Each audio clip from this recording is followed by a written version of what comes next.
নমস্কার নমস্কার। বন্ধুরা, আমি শিউলি। আমার শিক্ষার খুঁটিনাটি চ্যানেলে তোমাদের সবাইকে স্বাগত জানাই। তো আজকে আবার একটা নতুন বিষয় নিয়ে আলোচনা করার জন্য আমরা এসেছি। তো সেই বিষয়টা হলো, আগের দিন একটা ভিডিওতে আমরা ব্রেন স্টর্মিং বলে একটি কথা উল্লেখ করেছিলাম। তো সেই ব্রেন স্টর্মিং নিয়ে, স্টর্মিং জিনিসটা কি, মানে তার বিষয়বস্তুটা ঠিক কি, সেই বিষয়বস্তুটা নিয়ে অনেকজন আমাদের কাছে জানতে চেয়েছেন। তো আজকে সেই বিষয়টাকেই আমরা আলোচনা করছি। তো আপনারা শুনুন আলোচনাটা ঠিক কি। আজকের যে বিষয়টা সেটা হলো ব্রেন স্টর্মিং। ব্রেন স্টর্মিং আমি আগের দিন বলেছিলাম যে আমরা স্টুডেন্টদেরকে কিভাবে ব্রেন স্টর্মিং এর মাধ্যমে নিয়ে যাই। তো ব্রেন স্টর্মিং এর পদ্ধতিটা কি এটা সবাই জানতে চেয়েছেন। ব্রেন স্টর্মিং হলো একটা স্ট্র্যাটেজি। ব্রেন স্টর্মিং একটা স্ট্র্যাটেজি। এই ব্রেন স্টর্মিং এর জনক বলা হয় অ্যালেক্স অসবর্ন বলে একজন সায়েন্টিস্ট ছিলেন।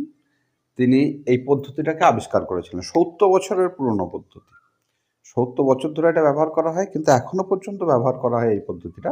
এটা ভীষণ গুরুত্বপূর্ণ একটা পদ্ধতি। এই ব্রেন স্টর্মিং মানে হচ্ছে, বাংলায় বুঝতেই পারছেন, ব্রেন মানে মস্তিষ্ক, স্টর্মিং মানে ঝড় তোলা। মস্তিষ্কে ঝড় তোলাটা কেন? আমি আগের প্রথম দিকে একটা ভিডিওতে বলেছিলাম যে সরকারি নিয়ম অনুযায়ী একটা বিদ্যালয়ে একটা স্টুডেন্ট 4 ঘন্টা থাকে। 30 জন স্টুডেন্টের পেছনে একজন শিক্ষক থাকেন, 30 জনের জন্য। তো আমি যদি এটাকে ক্যালকুলেশন করে দেখি, তাহলে যদি ইন্ডিভিজুয়ালি প্রত্যেকটা স্টুডেন্টকে একজন শিক্ষক দেখেন, তাহলে সেটা আসবে অনলি 7 মিনিটস। 7 মিনিট থেকে 8 মিনিট এক একটা স্টুডেন্টকে ইন্ডিভিজুয়ালি দেখানো যায়। কিন্তু সেখানে তো সেভাবে হয় না, সেখানে গ্রুপ লার্নিং করানো হয়। একটা ক্লাস মানে একটা গ্রুপ। এইবার একটা গ্রুপের স্টুডেন্টরা সেখানে কতটা তারা এই যে অ্যাক্টিভিটিটার মধ্যে আমরা যাচ্ছি, বা মাস্টারমশাই যাচ্ছেন বা শিক্ষক মশাই যাচ্ছেন, বা যে পদ্ধতিটা দিচ্ছেন, কতটা অ্যাক্টিভলি তারা এখানে আসছে, এই অর্গানাইজড করার ব্যাপারটাতে সব থেকে ভালো কাজ দেয় হচ্ছে ব্রেন স্টর্মিং। অর্গানাইজ করার ব্যাপারটাতে ব্রেন স্টর্মিং কীভাবে ভালো কাজ দেয়? ব্রেন স্টর্মিং হলো ব্রেনের ঝড় তোলা। অর্থাৎ শিক্ষক মশাই বা মাস্টারমশাই তিনি স্টুডেন্টরা আছে, স্টুডেন্টের উদ্দেশ্যে এমন একটা টপিক হতে পারে, এমন একটা কোশ্চেন হতে পারে, এমন একটা জিনিস স্টুডেন্টের দিকে তিনি পরিবেশন করলেন, যেটা জানালেন তাদেরকে, যে সবাই সঙ্গে সঙ্গে সেই বিষয়টা নিয়ে ভাবতে লেগে গেল। ভাবতে লেগে গেলে কী হয়, তাদের কাছে তো সেটার অ্যান্সার থাকে না। তখন সবাই উৎসুক হয়ে পড়ে যে কী অ্যান্সারটা হবে জানার জন্য।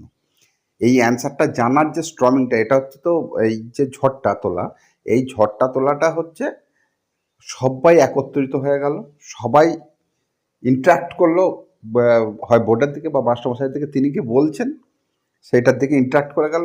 সবাই সবাইকার মনোযোগটাকে মাস্টারমশাই তার নিজের কাছে আনতে পারলেন। এটা হচ্ছে ব্রেন স্টর্মিং পদ্ধতির মাধ্যমে হয়।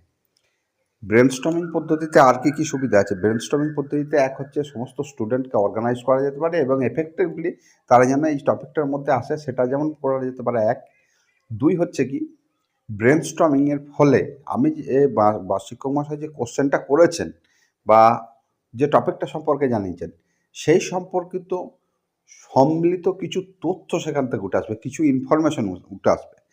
মানে যতগুলো স্টুডেন্ট আছে সবাই, আমি যে একজন মাস্টারমশাইয়ের জায়গা থেকে দাঁড়িয়ে আমি একটা কোশ্চেন দিলাম ব্রেন স্টর্মিংয়ের জন্য, কোশ্চেন অ্যান্সার সবাই জানে না তা তো নয়, আবার সবাই যে জানে তাও নয়। তাহলে তাদের মধ্যে আগ্রহটাকে জাগানোর জন্য আমি যা দিয়েছি, তাদের মধ্যে থেকে আগ্রহটা যখন জাগছে, তার মধ্যে কিছু কিছু স্টুডেন্ট আছে সে হয়তো বিষয়টা জানে বা রিলেটেড কিছু জানে। বা আমি যখন কোনো টপিক দিচ্ছি ব্রেন স্টর্মিংয়ের ক্ষেত্রে, তখন তাদের মধ্যে থেকে কিছু কিছু আইডিয়া জেনারেট হচ্ছে, প্রত্যেকের কাছ থেকে ইন্ডিভিজুয়াল আইডিয়া আসছে সেই বিষয়টা সম্পর্কে। সেই বিষয়টা থেকে কিছু স্পেশাল আইডিয়া জেনারেট তৈরি হচ্ছে, তাদেরকে ইন্টারাক্ট করতে পারছি আমরা এই একটা মাত্র পদ্ধতির মাধ্যমে।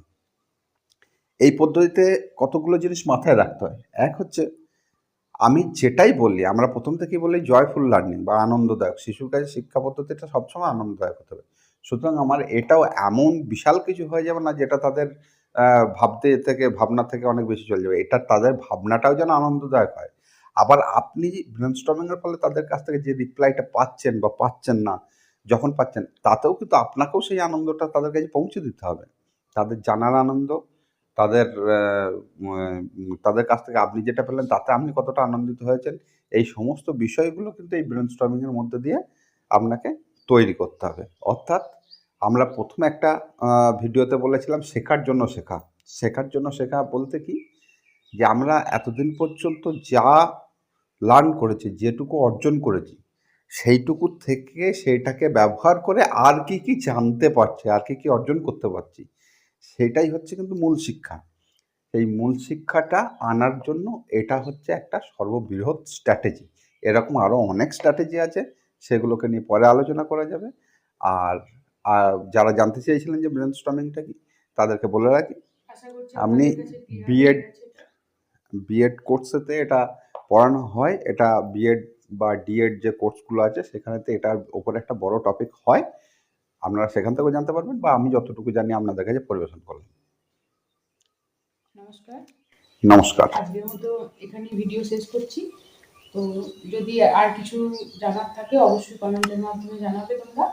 আর প্লিজ চ্যানেলটাকে সাবস্ক্রাইব করতে কেউ ভুলবে না। আর পাশে থাকা বেল আইকনটি অবশ্যই প্রেস করবেন যাতে আমাদের ভিডিও নোটিফিকেশানগুলো তোমাদের কাছে অতি তাড়াতাড়ি পৌঁছে যায়।